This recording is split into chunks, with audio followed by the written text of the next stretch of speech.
আসসালামু আলাইকুম। কেমন আছেন সবাই? আশা করছি ভালোই আছেন। আজকে আমি রান্না করে দেখাবো আলু দিয়ে দেশি মুরগির মাংস। সরি, আলু দিয়ে দেশি মুরগি না, আলু দিয়ে দেশি মোরগের মাংস। তো চলুন শুরু করা যাক। কড়াইতে তেল দিয়ে তেলটা গরম হয়ে আসলে এর ভেতরে তেজপাতা, লবঙ্গ, এলাচ, দারচিনি এগুলো সব দিয়ে দিয়েছি। দেওয়ার পরে একটু ভাজা হয়ে আসলে তার মধ্যে দিয়েছি পেঁয়াজ কুচি। এরপরে পেঁয়াজটাকে ভালো মতো নাড়াচাড়া করে দিয়ে এর ভেতরে দিয়েছি 1 টেবিল চামচ পরিমাণে লবণ। লবণটা দেওয়ার পরে এখন এটাকে ভালো মতো নেড়েচেড়ে দিব। কিছুক্ষণ ভাজা হলে এর ভেতরে আবারও পরিমাণ মতো লবণ দিয়ে আবারও পেঁয়াজগুলোকে ভালো মতো নেড়েচেড়ে দিব। তারপরে এর ভেতরে দিয়ে দিব আদা রসুন বাটা 1 টেবিল চামচ পরিমাণে। এরপরে আবারও কিছুক্ষণ নেড়েচেড়ে দিব যাতে করে আদা রসুন বাটাটা একটু ভালো মতো ভাজা হয়ে আসে। এ পর্যায়ে দিয়ে দিব হলুদ গুঁড়া 1 টেবিল চামচ, দিয়েছি শুকনা মরিচ কয়েকটা, আর দিচ্ছি গুঁড়া মরিচ। লাল মরিচের গুঁড়াটা ব্যবহার করেছি আমি একটু বেশি পরিমাণে, এই যে আবারও দিচ্ছি। আপনারা যে যেমন ঝাল খেতে পছন্দ করেন তেমনটাই দিবেন এখানে। অনেকে হয়তো বেশি ঝাল খেতে পছন্দ করে, আবার অনেকে কম খেতে পছন্দ করে।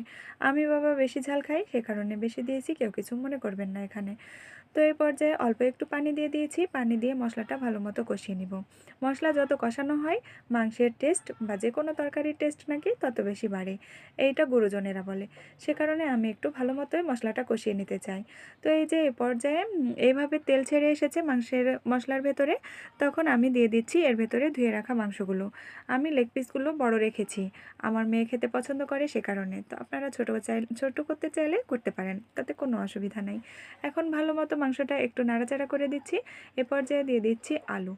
আহা, এই যে এইবার আলু দেওয়ার পরে তো মোরগে মনে হয় আলুর সাথে ঠোকাঠুকি লাগিয়ে দিবে। কেউ কিছু মনে করবেন না। আসলে মাংসের ভেতরে আলু দিলে, দেশি মুরগির মাংসে আর যদি আলু দেওয়া হয় কি না, তাহলে একটু টেস্টটা দ্বিগুণ বেড়ে যায়, আলুর, মাংসের না। তো যাই হোক, অনেক টেস্টি হবে নিশ্চয়ই আশা করছি এই মাংসটি। তো দেখাই যাক, চলুন রান্না করি আগে।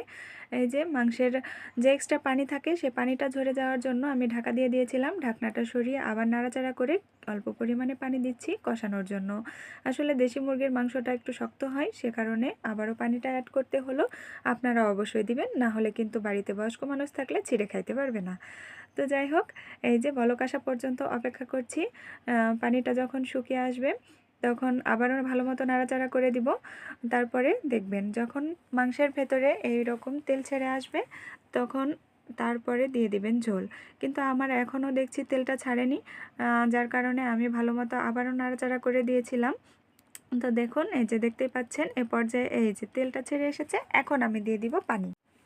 এই যে পানিটা দিয়ে দিচ্ছি, পরিমাণ মতো ঝোলটা দিয়ে দিবেন, যে যেমন ঝোল খেতে পছন্দ করেন। যদি কেউ কম খেতে পছন্দ করেন এখানে কম দিবেন, বেশি খেতে পছন্দ করলে বেশিটা দিবেন, ইচ্ছা আপনাদের।